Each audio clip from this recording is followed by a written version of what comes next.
Hey, everybody. Welcome to Church History for Chumps. My name is John the Boom Baptist Simon. Oh, I'm here with such Taylor. A good name. Thank you, sir. I'm here with Taylor. I'm down with AOG. Yeah, you know me. Treadway. Oh, And Thomas, there's a Methodist to my madness. Do well. How you guys doing? Dude, the boom bap on the wait, hold up. Is the Chump Talk posted yet? The one that we just recorded? No, No. it's going to be posted next Okay. week. Or So, this Friday. John is going to use an acronym during Chump Talk. Uh-huh. And I almost said on Chump Talk, I almost cut in and said the acronym is going to be boom bap. But well, I brought it back. It was regardless. something else. But yeah, here we are. Yeah. Mhm. Well, that's you really are the boom bap Baptist. That's Yeah. a great promo for Chump Talk coming out this Friday. We're actually discussing what our research kind of methods are and discussing how to research an episode. just Yeah, we historical basically come to the research in general. conclusion that if you're listening to us, you should probably listen to something else. Right. If you're like trying to write a paper or something, not if you're trying to have a good time. You're Yeah. trying to vacuum the living room, then we're the podcast. Exactly. for you.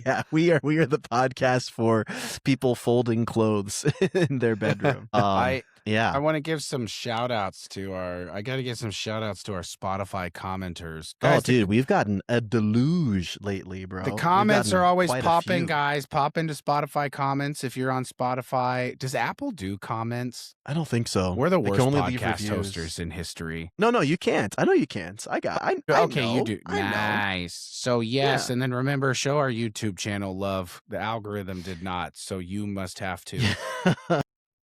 Rise up, our Singaporean allies. Dude, it's crazy. It's crazy that we're nowhere near the No. top of anything in the YouTube world, but we had like people commenting on our first YouTube video and just We people loved it. like, "Oh, this is a historic moment." And I was like, "What? This is wild. This is so So, cool." So Shout out yeah. Jacob Dickpin. Shout out the Mike Duell, not Thomas. Yeah, And then dude, I need to Also, give a not special my relative. Yeah. give a special shout out to Jacob, dude, because he did a historic run of listening to dozens of CH4C episodes and commenting on like every single one of them. Boosted So the algorithm, baby. historic run. Yeah, crush the algorithm for us. We but got to watch also- him have a mental breakdown like live. Like, bro, this guy's going through something.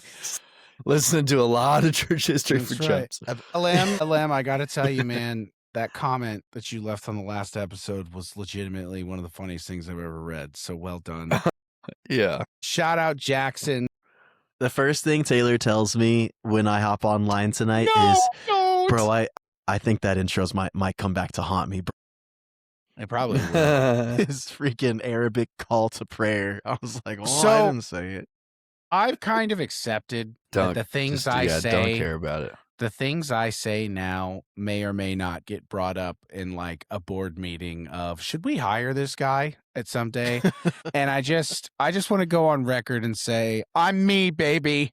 I try to be a guy of integrity, but I'm also not, there's no show here. You get me. You know, I think the Baptists can really appreciate someone who's just like, I like a guy who's not trying to be politically correct all the time. I like a boy who's willing to say something and stand by it. No, you're Sound like a big boy. you're conflating. Yeah. Is this happening Is that over not a how Waffle House? Baptists talk? So like Bubba's in the back with his Marlboro Red flipping your flapjacks, and you're just like, I like that Taylor fella. When he opens his mouth, I can tell he's got the spirit on him. You know what I'm saying? No, dude, this PC world is very like, it's like there's a stereotype. Everyone's real nice and sharp, and the only controversial things you can say are about women pastors, apparently. Well, that'll do it to you. Yeah. And that's right. Well, yeah, no, but thank you guys all who've been listening, who've been supporting us over on YouTube, who've been watching our new our Spotify video watches. It feels crazy to have our faces out there. I also realized with AI, dude, it's so funny. We did our episode on AI like a month ago, and I wish we had talked about it a month later because there's literally so much more. Like the conversation yeah. on AI is only going to get just worse and worse. We'll just revisit it, man. Okay, we might have to. We really might have to. We had Taylor's a- opinion of AI unfiltered all the time is going to age poorly, Taylor. I'm sorry. I have Doubt. to tell you Press that. X to doubt. I constructed a very safe argument and you guys are just I'm pretty sure you doomers. literally said, give AI to the kids and back off. I think that was an exact quote. I think I maybe like metaphorically said that. Right, for sure. So, Man. anyway, But, thank you, friends. Are we at 1,000 followers yet, John Simon, on on Spotify? Spotify, not yet. I think we're like 25. I'm gonna pull it All up right right. now, but We're getting close. we are, but 979. We're 21 away. 21. And then we have Yeah. our big CH4C Zoom party or whatever. Dude, let's like pop on. Let's get on like a Discord, and then we can like play something on Steam together, or play Jackbox like you suggested. right. I think that'd be a freaking blast. Yeah. That's we're gonna do it, bro. I just got my first desktop, and man, I never knew what I've been missing my entire life. But it's What amazing. have you been playing? What have you been sweating on? Yeah, I'm not playing any sweaty games, you creep. I've been playing, what's it called? Terminal Company, Lethal Company. Oh, yeah, you've been you know that shooting one? stuff. No. It's where you have to pick up scraps on planets and monsters chase after you. Yeah. That's a fun one. That's I a play John that. Simon's game. That's a fun one. Yeah. We just downloaded Payday 2, Robin Banks. Nice. Yeah. So I'm What are you excited. playing? Are you still doing Islands to Gojabar or whatever that? Escape from Tarkov. That's right. What did you call it? That's what I said. My gosh. I'm pretty sure I said the same thing you did. Yeah, Escape from Tarkov. Yeah, but you guys know like the Sunday mornings or the Sunday night scaries, as they call it. Like when people that have rough jobs, they get that anxiety on Sunday night. Like 7 p.m. before Monday shift. So I have like the end of January scaries. Did you guys hear that? Yeah, what was that? Did someone that pop a a gun? balloon behind That was a you? firework. Oh. Now car okay. alarms are going off now. Yeah, there's a firework enthusiast in our neighborhood who I'm pretty sure just shoots off one a night and just feels He's just chasing that high. He's just chasing that high. I think he probably hit a pretty good high off of that. Anyway, yeah, so I got the end of January scaries because term's getting ready to start, and then I just kind of exist in like a ball of tired anxiety for 16 weeks. And summer, dude, I'm gonna return to Island of Gojabar. Island 2 Gojabar. That's right. I've heard the sequel's going to be really good. I can't wait. It was not an English sentence. I heard really good things. That's a fun game. Island to Gojabar. Yeah. I just want to get back on Rocket League, dude. I miss Rocket League. I don't know. Computer to do it. I know, it's crazy. But yeah, so hey, this is our third episode. This is kind of our final stage setting episode. So if you haven't, what? Next week too. No, you're right. My bad.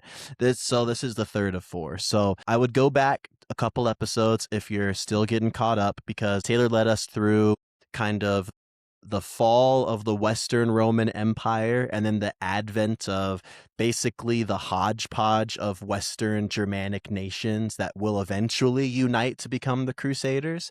And then last week I talked about the birth of Islam, kind of the ravaging of these Islamic militaries and the state of where they're at prior to the Crusades, which, to summarize really briefly, is there's a lot of them. They don't really like each other, and they're pretty worn out at the time of the Crusades starting. Well, the biggest takeaway for me was that the Seljuks were being used by that one, the fancy, you think the Abbasids. You think about the Arabian Nights, like Aladdin's father-in-law, like that guy sicking the Seljuks on people. Yeah.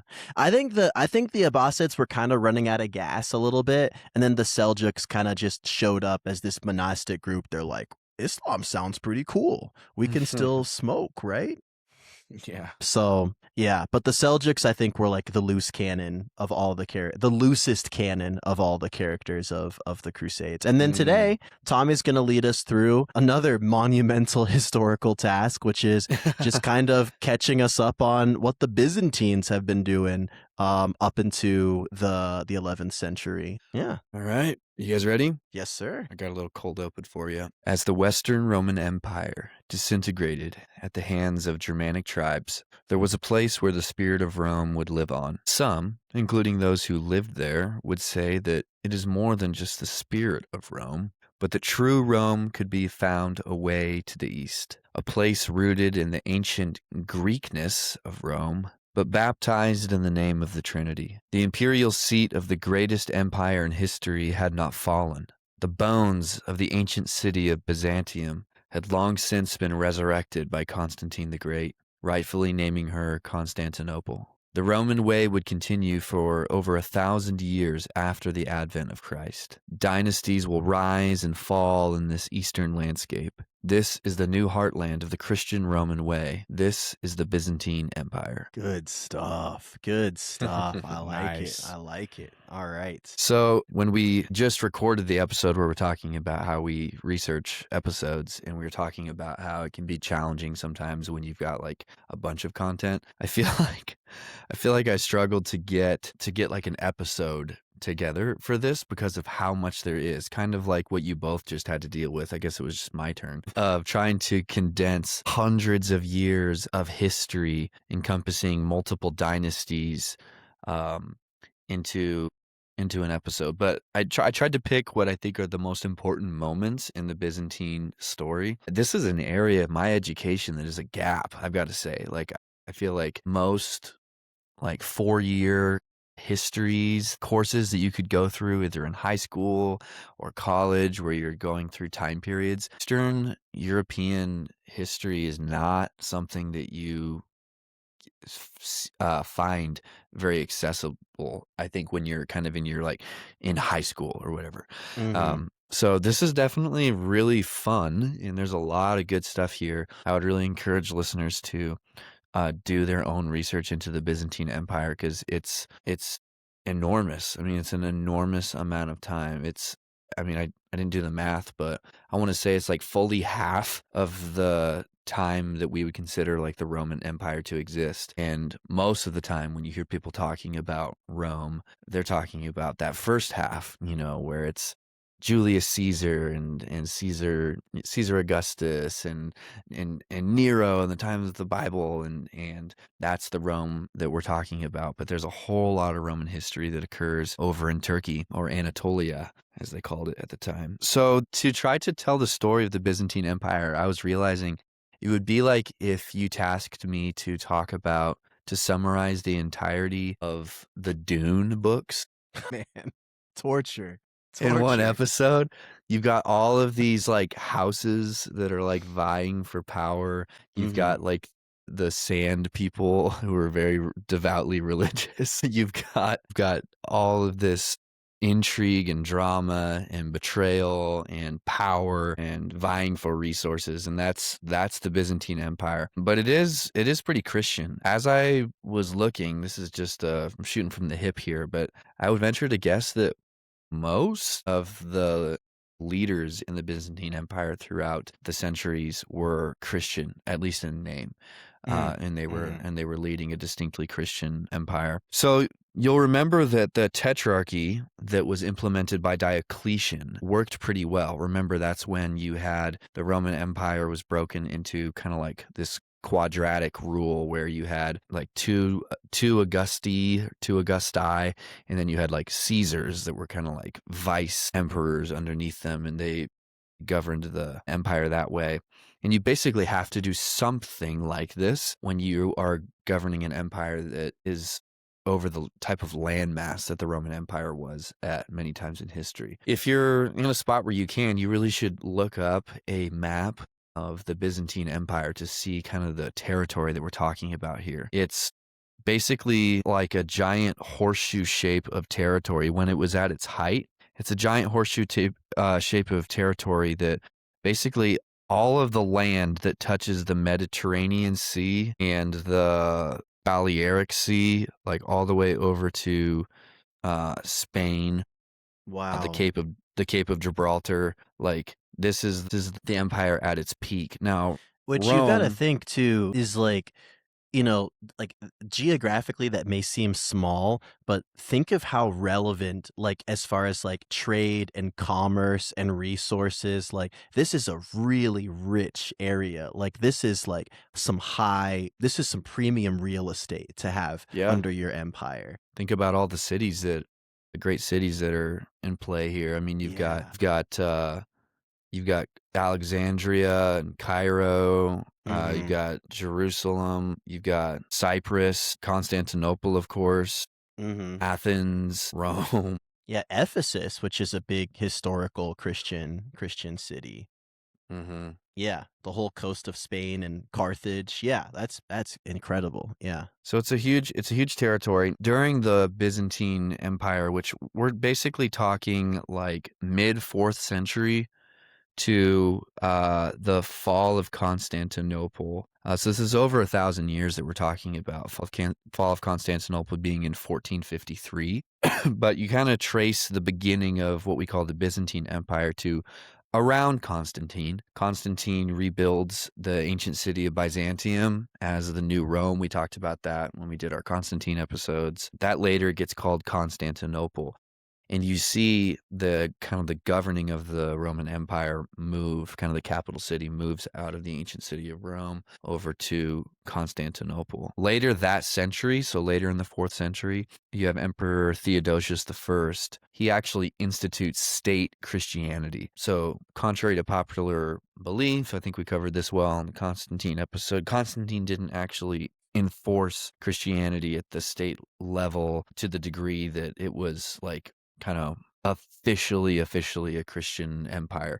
Theodosius did that, and he actually is the last emperor to rule both the East and the West. After Theodosius, by the end of the Thrids, you don't have centralized rule over both the East and the West, and it gets complicated really fast, like how the empire is governed. Mm.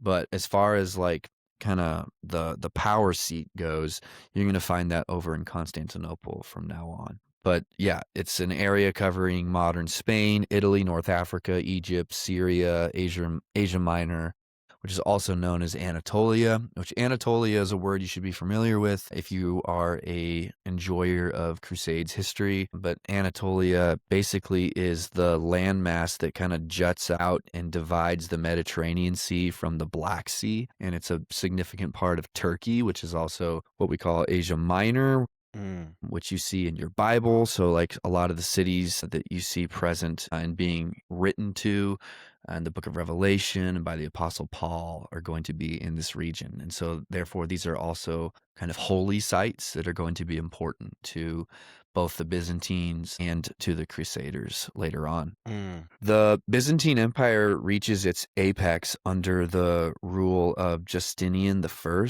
who conquered the Vandals in North Africa and the Ostrogoths in Italy in the mid 500s. So these Mm. were areas that had been kind of taken over by these more Germanic type people groups that had weakened the Western Empire. And so Justinian is the one that recovered North Africa and Italy for the empire. And he is also the one who built the Hagia Sophia, Mm. which maybe it had been started before that, but I mean, he really commissioned it and it was completed during his reign, I believe, 537 AD. The Hagia Sophia is a absolutely enormous building in Constantinople, modern day Istanbul. It was a cathedral for centuries. And then, spoiler alert, after the fall of Constantinople, it becomes a mosque. It was a museum for a long time. And then as of 2020, it's a mosque again, being used as a mosque. What should we do about it, But Tommy? oh, we're getting it back one of these We'll get days. to that. Deus Vult! Dude, the Hagia Sophia, I don't know if there's a church that I love.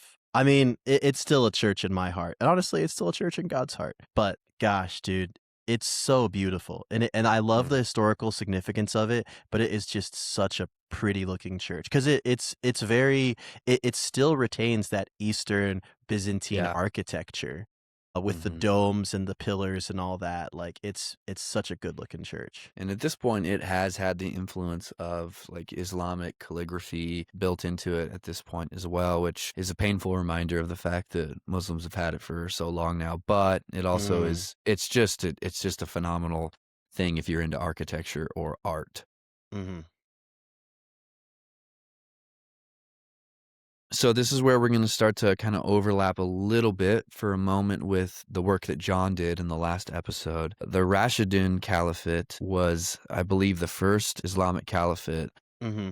basically comprised of the direct descendants and friends of Muhammad who kind of make the first military advances. And that caliphate begins to weaken the empire in the 7th century when it takes Egypt and Syria.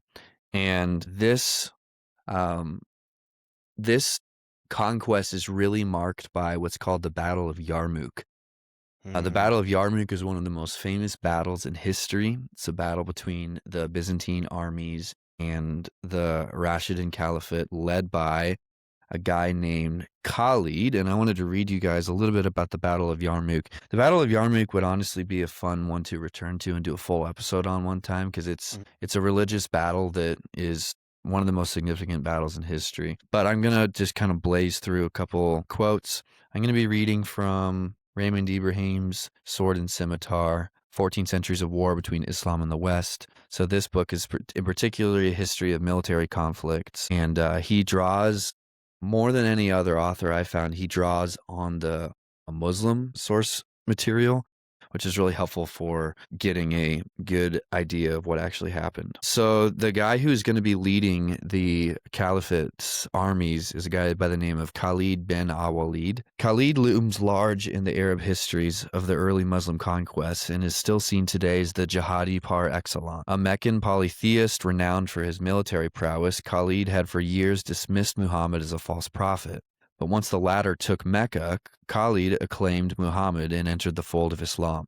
The prophet gave him his eagle, a black flag with white writing proclaiming the Shahada, which is the Islamic State's flag, is a facsimile of that. With it unfurled, Khalid became the scourge of infidels. He was among the 3,000 jihadis sent to punish the Christians at Mu'tah in 629 after Heraclius rejected Muhammad's offer to submit. The forces of his swings were said to have shattered 9 scimitars against his infidel enemies, prompting an impressed Muhammad to dub him the Sword of Allah, an appellation that even early Christian chroniclers such as Theophanes knew. Modern-day Muslims often have nothing but praise for Khalid's commitment to the jihad, but he had a darker side. During the Ridda Wars, Khalid accused Malik bin Nuwayra, a well-liked Arab chieftain, of apostasy from Islam. The sword of... By the way, I'm going to read a couple things in this episode that are kind of graphic. This is one of those moments. So, parents, if you got kiddos, this one... Cover their ears. Yeah. Cover their ears. The sword of Allah slaughtered him, and that same night, terrifying guy, he's the one who's going to be leading these forces, and they want to go take Syria. Syria is going to include, obviously, the area where we have modern-day and ancient Israel, Jerusalem, a lot of important historic sites. Khalid was sent to do jihad in Christian Syria, where his popularity caused him to become the commander of the Muslims in every... So by late summer 634, Emperor Heraclius had assembled and dispatched a large land force to repel the invaders. The Muslims responded by mustering at Ajnadayn in modern-day Israel. The opposing forces numbered between 10 and 20,000 fighters. Against this army, the Muslims fought a violent battle, and Khalid bin al-Walid particularly distinguished himself, writes Muslim Chronicles. There's some skirmishes that go on. Heraclius had no intention of forsaking Syria, which he had recently recovered from the Persians, to the even more despised Saracens. In late 635, the emperor wrote, "To all who bear the cross," quote, "awaited armies and regiments from the furthest reaches of the Roman Empire," writes Muslim chronicler al-Waqidi, author of the earliest and most detailed account of the Arab conquest of Syria. So Ibrahim writes, he says, often left out in modern histories is the profoundly religious nature of these early encounters. If the Arabs recited the Quran and chanted Islamic slogans, as all Muslim chroniclers report, the Roman camp was all but a Christian procession. After all, quote, Byzantium's role as the Christian empire was central to its morale. Careful religious preparations preceded a battle, end quote, including priests reciting prayers over fighters and parading relics and crosses before the troops, all of which, quote, had a profound impact upon the men's mind. Roman soldiers are regularly described as raising crucifixes aloft and shouting in defiance at the Allahu Akbar, yelling invaders. These were indeed holy wars centuries before the Crusades. I think that's an important thing to know. Yeah.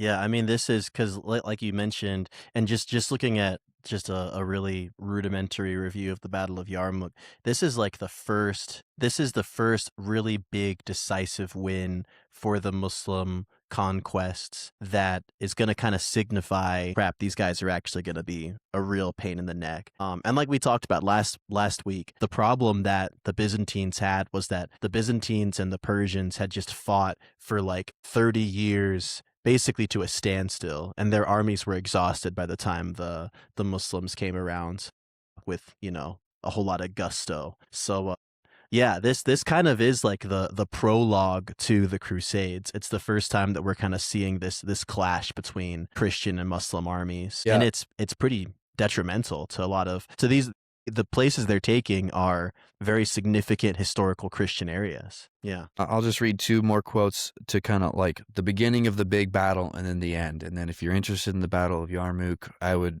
recommend this book that I'm reading from, Sword and Scimitar, but there's tons of information on it. Like I said, it's one of the most probably well-documented battles of antiquity. Things further came to a head, quite literally, when 8,000 Muslims marched before the Roman camp, carrying the severed heads of 4,000 Christian soldiers mounted atop their spears. These were the remains of 5,000 reinforcements coming from Amman to join the main army at Yarmouk. The Muslims had ambushed and slaughtered them. Then, as resounding cries of Allahu Akbar filled the Muslim camp, and in keeping with Quran verses to, quote, strike terror into the hearts of the infidels, end quote, by decapitating them, those Muslims standing behind the remaining 1,000 Christian captives knocked them over and proceeded to hack their heads off before the eyes of their co-religionists, whom Arabic sources depict as looking on in utter bewilderment. So this is like one of the first times like Christendom sees like snap, like you were saying, John, like this is how these guys fight. Like These guys are terrifying. Yeah. The battle does not go well for the Christians, for the Byzantines, and it ends like this. Crowded and blinded as they were, the Christians could not properly maneuver and even lacked elbow room to utilize their weapons. Muslim cavalrymen continued pressing on the Roman infantry, using the hooves and knees of their steeds to knock down the wearied fighters. Pushed finally to the edge of the ravine, rank after rank of the remaining forces of the imperial army, including all of the chained men, fell down the steep precipices to their death. Several other soldiers, including officers, knelt, uttered a prayer, made the sign of the cross, and waited for the onrushing Muslims to strike them down. No prisoners were taken on that day. Quote, the Byzantine army, which Heraclius had spent a year of immense exertion to collect, had entirely ceased to exist. There was no withdrawal, no rearguard action, no nucleus of survivors. There was nothing left. As the moon filled the night sky and the victors stripped the slain, cries of, there is no God but Allah, and Muhammad is his messenger, and Allahu Akbar rang throughout the Yarmouk Valley. Yeah. Yeah, sounds like it was, I mean, just looking at the numbers comparing, like this was kind of a butt whooping, honestly. Yeah. And then they go and they just take over Israel, essentially, after this. Yeah. Yeah.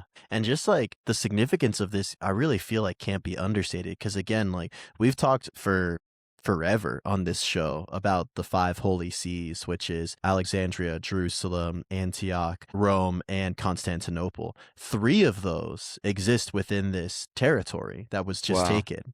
Because Antioch is in Syria, Jerusalem, of course, is in the Levant, is in Palestine, and then Alexandria is in northern Egypt. So in this campaign, 3 of the major 5 holy sees of the church are basically under Arab.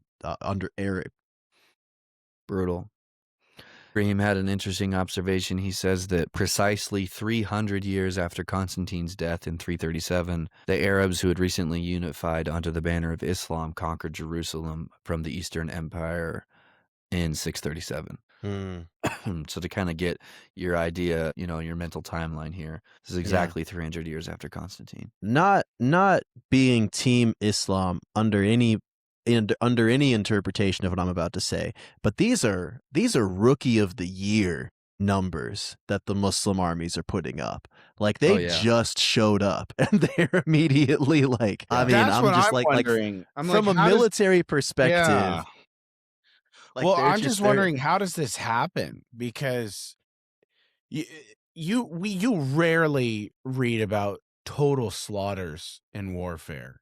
Well, I think it was a yeah. There's some combination of geographical like stuff that plays into it that I didn't get into. yeah, I Oh, could totally see that. And like we said last week, like there's a big parallel between the Crusaders organizing and what Muhammad does in Arabia, because these are all these fragmented tribal people who are suddenly going to find something to unify them, and they find a cause and a religion and a motivator to go out and kick Western tail, and that's what they do. And they're a completely new adversary to two armies who have been beating the brakes off each other for 30 years. They were in the perfect position for this to happen. it just goes to show, on a big picture scale, there's consequences to, all of their infighting, and that they were Mhm. the Byzantine Empire was fractured, and this just like brutal horde of people which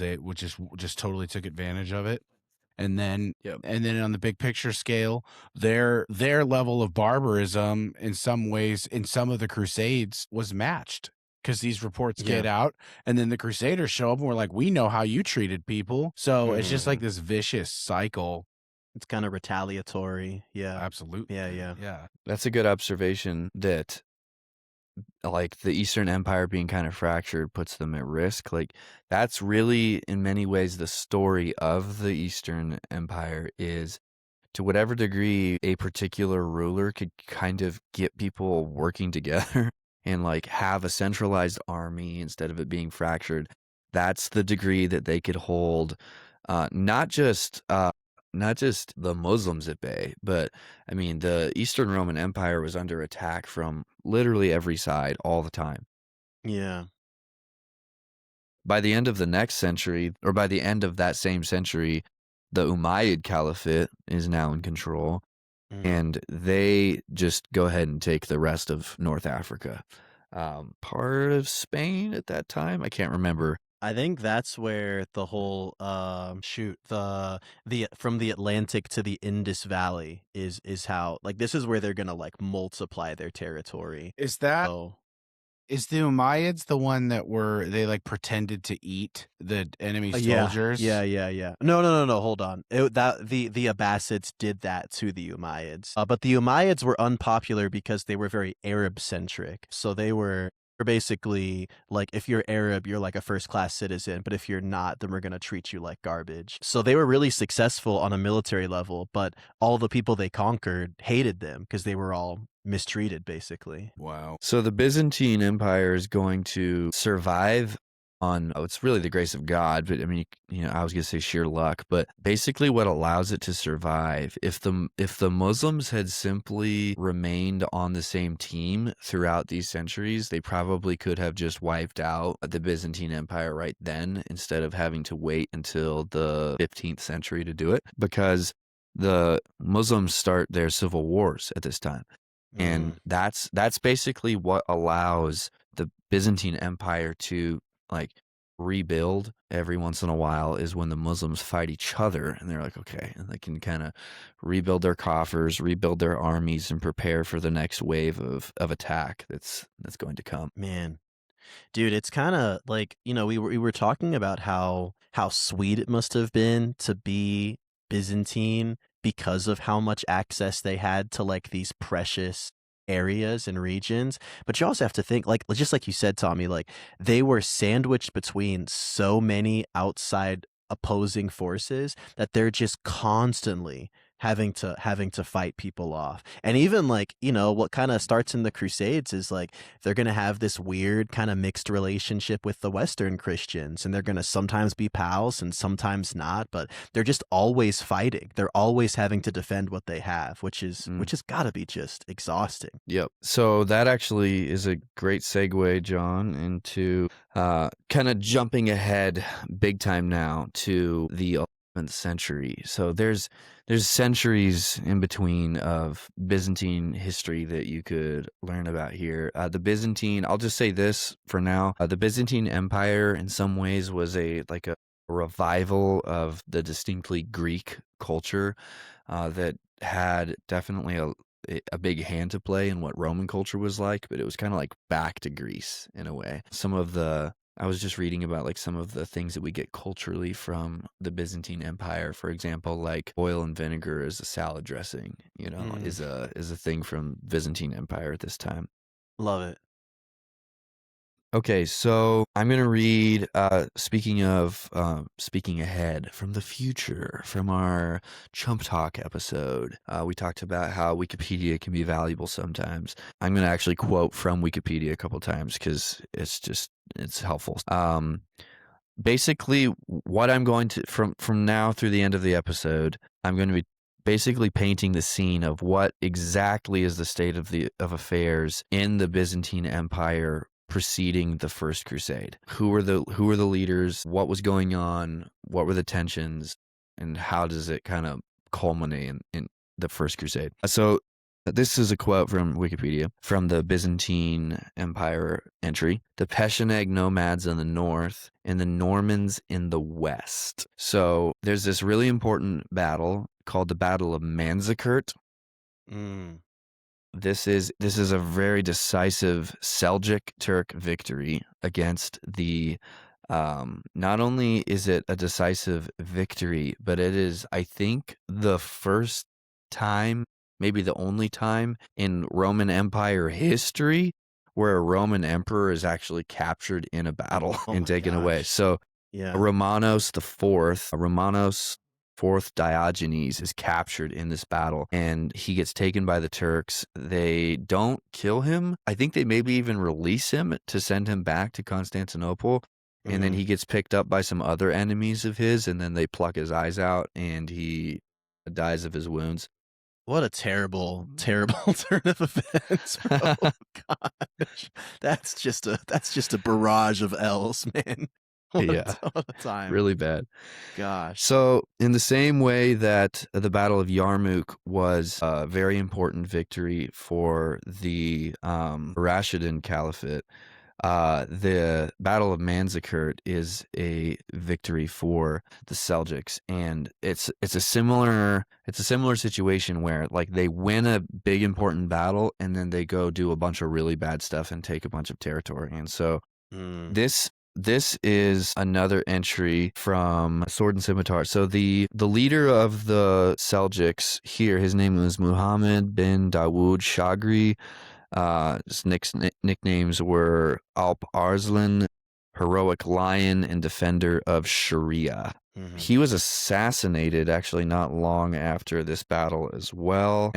But before his assassination and after the battle, he told his men this: the Heroic Lion commanded the Turks, "Henceforth all of you be like lion cubs and eagle young, racing through the countryside day and night, slaying the Christians and not sparing any mercy on the Roman nation." That was a quote. And then Ibrahim goes on. He says, "This they did, and the emirs spread like locusts over the face of the land."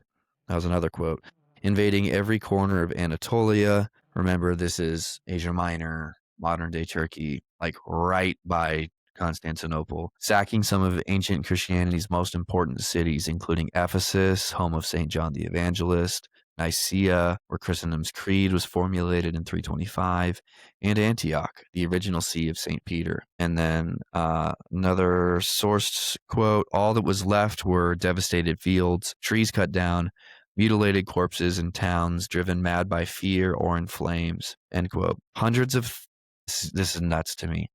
When you're just like reading history, I saw this thing, little side note to maybe kind of lighten the mood. It was like when you're studying Chinese history and it's like the minor troubles of 1317, whatever, and it's like 4 million people died. Like sometimes, like Taylor was saying, I can't remember if we were recording or not, but he's talking about just how we live in like an incredibly blessed time in history where like we don't see violence on the scale that you have in history a lot of other times when, I mean, this is just what happened. But hundreds of thousands of Anatolian Christians were reportedly massacred or enslaved. Still racked by civil strife, the rapidly shrinking Byzantine Empire offered one last battle in 1076 at Myriokephalon and again failed. By the early 80s, the Turks had taken the last Christian bastion, Nicomedia, only 2,500 feet away from Constantinople, Jeez. across the narrowest point of the Bosporus Strait. So there's like Yeah, this dude, tiny I'm little looking at body of this water. This map is like right some now. Osgiliath and Minas Tirith. Yeah. Yeah. Dude, I'm looking at this map right now. That's Turkish invasions in Anatolia, where they put a little red dot over every like major Byzantine settlement that was sacked or destroyed, and it's just like strewn with it's chicken pox, dude. Like this map has polio. Like it's so bad. They were just like utterly rocked by the Seljuks, which yeah, I mean, I don't want to get ahead of you, Tom, but I know that this is really significant because the Seljuks are going to take over the Promised Land pretty soon, right? Which is where they're going to inhabit right before the Crusaders are going to head over. Well, if he's already, I mean, he got us up to 1075, which is like, or 1095 even, which is like post Pope Urban the Second. 1095 is right when I think he starts giving his 1096. Oh yeah, okay. Is actually no, you're right. 1095 is the speech. Okay. Okay, so okay. So this is like the eve of the call to the Crusades. Yeah, so this was okay. Yeah, the early 1090s is what I just described. Dang. Right. So this is what happens for like they ramp it up, and that's when Pope Urban's like, okay, right. So wow. To back up just a little bit, there's going to be a new dynasty starting in the Byzantine Empire at this time. This guy, Romanos, is captured, and then 10 years later, there's a prominent general in the Byzantine army named Alexios I. His name is Alexios Komnenos, and this is the beginning of the Komnenian, I think is how you say it. Yeah, Komnenian dynasty. And we know a lot about this guy because his daughter, Anna Komnenos, wrote a history of her father. And so we got a lot of information from this time. But he usurped the throne in 1081. So this is about, 14 years before the First Crusade. And he does some good work here. I think it's actually it seems like it was rather significant for the sake of the Byzantine Empire that this military general took over, because he immediately faces the Normans. So remember how I said the Seljuk Turks were a problem in the east, the Pecheneg nomads in the north, and the Normans in the west. So he takes on the Normans, and he drives them back with a combination of warfare and diplomacy. Then he goes to the Pechenegs in the north, and he just annihilates them in 1091 with the help from the Cumans. I don't know anything about this people group. That's just what I have. And then he defeats those guys 3 years later. And then the final frontier, then he's saved them from the Normans. He's saved them from the Pecheneg nomads. The final frontier is these Seljuk Turks, and this is like, the Seljuk Turks are like geographically deep, at this point too. We're talking like Turkey. I think you're right, John. I think that you had Seljuk activity all the way down into Syria. So he is going to ask Pope Urban for help. Now, this is, I think, really helpful for understanding how the First Crusade happened, why it came to be, and why you have this emperor doing something that really hadn't ever been done quite on this scale. Or maybe it had been done. Maybe you had emperors reach out to the Pope to ask for help. But Alexios is going to be really surprised by the response that he gets. But the reason why he gets the response that he gets is because there's reports of what's going on in the Holy Land, in Anatolia, Asia Minor, that are going to spread throughout Christendom. So again, this is going to be some of the more graphic stuff we've had on Church History for Chumps. So family content warning. So this is a letter that Alexios writes to Count Robert of Flanders describing what's going on. Remember, the Turks are literally 2,500 feet away at this point. Like, this is kind of the context of what he's describing. The holy places are desecrated and destroyed in countless ways. Noble matrons and their daughters, robbed of everything, are violated one after another like animals. Some of their attackers shamelessly place virgins in front of their own mothers and force them to sing wicked and obscene songs until they have finished having their ways with them. Men of every age and description boys, youths, old men, nobles, peasants, and what is worse still and yet more distressing, clerics and monks, and woe of unprecedented woes, even bishops, are defiled with the sin of sodomy, and it is now trumpeted abroad that one bishop has succumbed to this abominable sin. This is what's going on in Asia Minor. The Turks are just using sexual violence in particular. This seems to kind of like awaken the spirit of Christians when they hear they even killed a bishop with sodomy. Like it's getting really bad. On top of that, you have issues in Syria. That what I just read, that was just a straight up translation of a letter that Alexios wrote. And now I'm going to read you a little bit from Ibrahim. Atrocities were not limited to Asia Minor or its indigenous Christians. Quote, as the Turks were ruling the lands of Syria and Palestine, they inflicted injuries on Christians who went to pray in Jerusalem, beat them, pillaged them, and levied the poll tax, jizya, writes Michael the Syrian. Moreover, every time they saw a caravan of Christians, particularly of those from Rome and the lands of Italy, they made every effort to cause their death in diverse ways. Such was the fate of one German pilgrimage to Jerusalem in 1064. According to one of the pilgrims, this is what the pilgrim wrote, accompanying this journey was a noble abbess of graceful body and of a religious outlook. Setting aside the cares of the sisters committed to her and against the advice of the wise, she undertook this great and dangerous pilgrimage. The pagans captured her, and in the sight of all, these shameless men raped her until she breathed her last, to the dishonor of all Christians. Christ's enemies performed such abuses and others like them on the Christians. End quote. It is often suggested that it was only during these times, when the Turks were running amok, that Christians living around the Holy Land were persecuted. This is incorrect. Similar bouts of persecution regularly erupted under other Muslim peoples and dynasties from the very start. Thus, in the early 8th century under the Umayyads, some Arabs, described as untamed and beastly, illogical in mind and maniacs in their desires, end quote, captured, tortured, and executed 70 Christian pilgrims in Jerusalem for refusing to convert to Islam, minus 7 who complied under torture. Shortly after that, another 60 pilgrims were crucified in Jerusalem. In the late 8th century under the Abbasids, Muslims destroyed 2 churches and a monastery near Bethlehem and slaughtered its monks. In 796, Muslims burned another 20 monks to death. In 809 and again in 813, multiple monasteries, convents, and churches were attacked in and around Jerusalem. Christians of both sexes were gang raped and massacred. In 921, on Palm Sunday, another wave of atrocities broke out. Churches were destroyed and Christians slaughtered. In 936, the Muslims in Jerusalem made a rising and burnt down the Church of the Resurrection, the Holy Sepulchre, which they plundered and destroyed all they could of it, records one Muslim chronicler. As Rodney Stark puts it, almost generation after generation, Christian writers recorded acts of persecution and harassment to the point of slaughter and destruction suffered at the hands of Muslim, which includes Arab, Persian, and Turkish rulers. That said, the persecution and carnage had reached apocalyptic levels by the 1900s. Yeah, there's lots to unpack there. I think that's really, I mean, definitely pretty grim, pretty awful. I'm definitely curious at kind of looking into.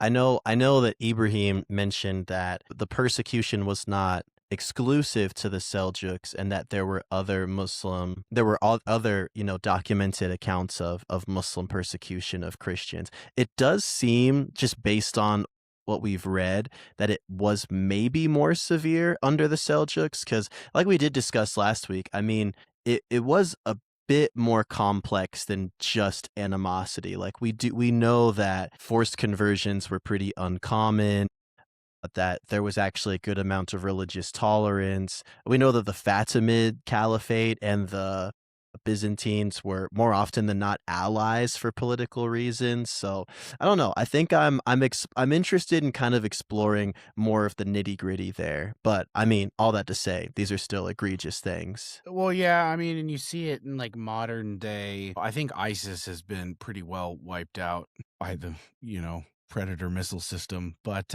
Yeah. ISIS was like a modern example of just like a brutal expression of that conquest. And then, so, I mean, from my understanding, yeah, like Muslims have argued over the interpretation of the words of the prophet since basically Muhammad died. So Mhm. it's this level of, if what you're trying to say is like you're trying to like distance this level of brutality from like your average Muslim, I hear your point. No, no, no, I'm not even saying that. Like, I think the conversation of how violent is your average Muslim is, that's way more nuanced. That's 1,000 years from where we're talking about right now in history. I'm just saying, like, we know that there did exist a wide degree of diplomacy, while I also believe that these accounts are legitimate and that there were really egregious things happening. I'm just saying, like, how do we explore kind of both sides to the issue? Because we know that there were Muslim nations and Christian nations who were able to coexist even meaningfully.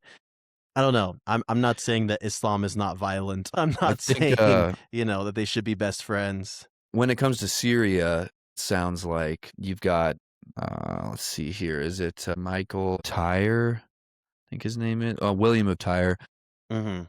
Basically, every generation of Muslims were persecuting Christians, particularly in the Holy Land.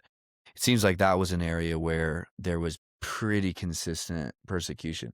Not to the degree where they were just like wiped out, like we talked about on your episode, John. The Muslims kind of would go back and forth between like, okay, we're gonna like kill a lot of people, but actually we want them to pay us taxes, and Mhm. it's better for us to not kill everybody. And so it seems like Christians were tolerated, definitely a Yeah. lot in the Holy Land, but that didn't mean that they weren't regularly subjected to all sorts of abuses.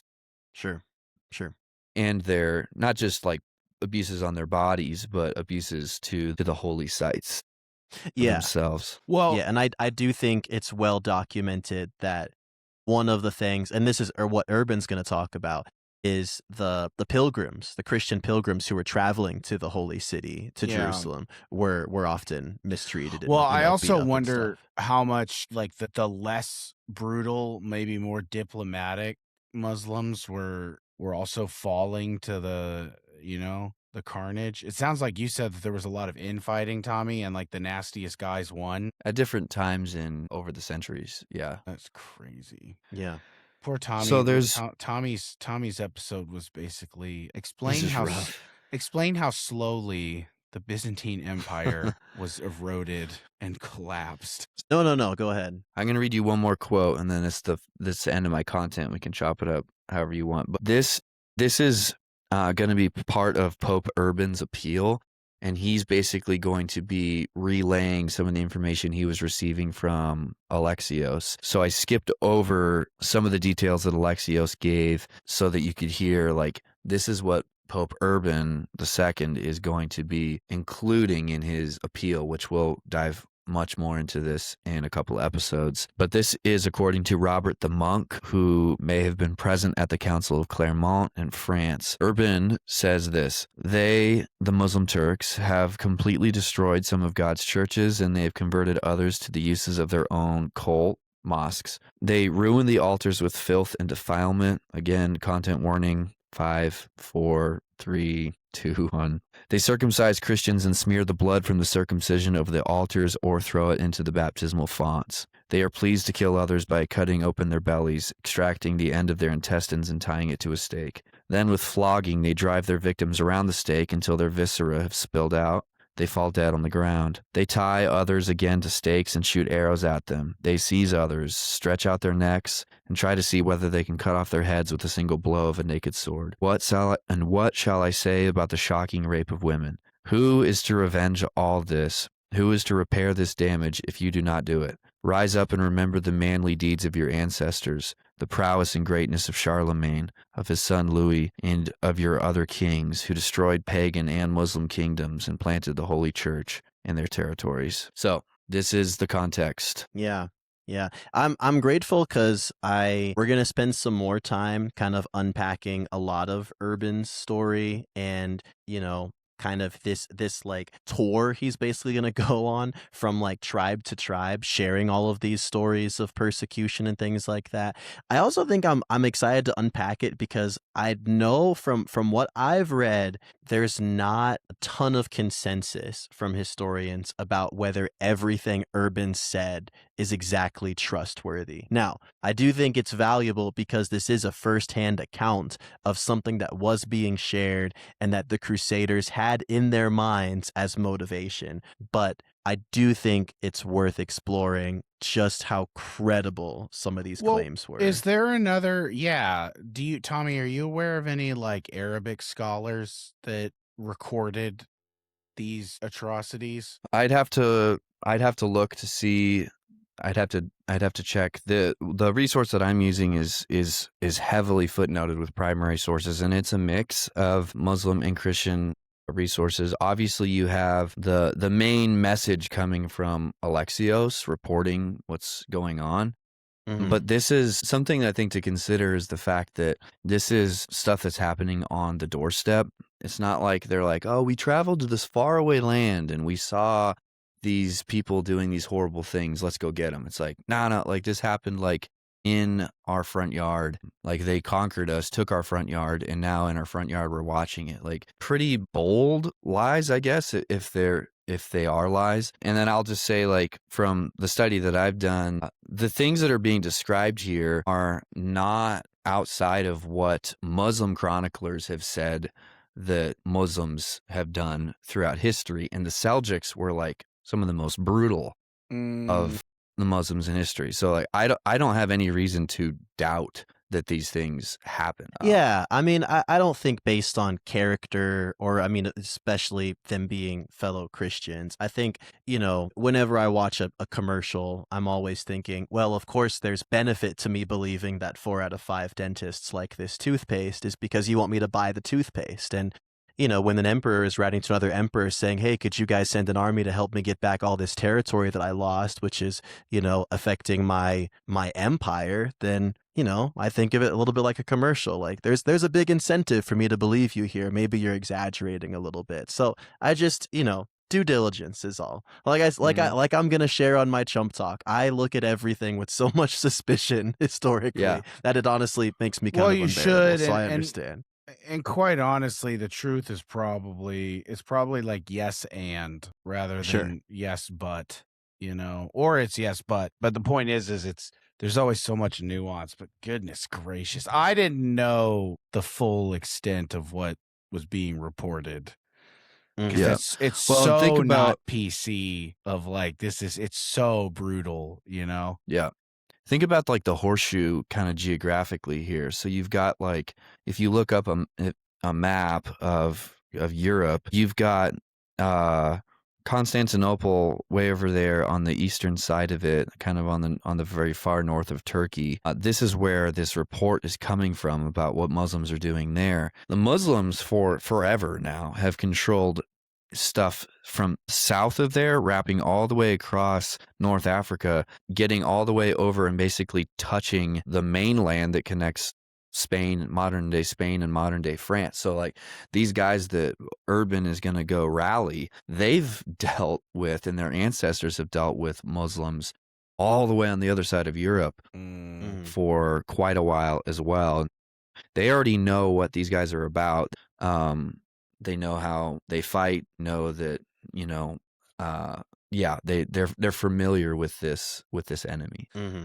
I Yeah. guess it's just hard for me to like stomach that. But you hear. I mean, look, man. Every empire, for the most part, has done horrible things, right? You read, I hear what the Huns would do, and I'm like, oh, okay, that makes sense. So I just do. I don't, man. How do you put that level of brutality on somebody you're trying to conquer? Because you want them to be taxpayers, right? So it's like Hmm. this is very different than what the Romans would do, I think. And I think what I'm piecing together, like in real time here with you guys and the listeners, is I think when it comes to like a powerful empire, the Romans seem to be the exception of, okay, we're in charge. We might kill a leader to scare you, pay your taxes, and hail Caesar. And then they'd like Right.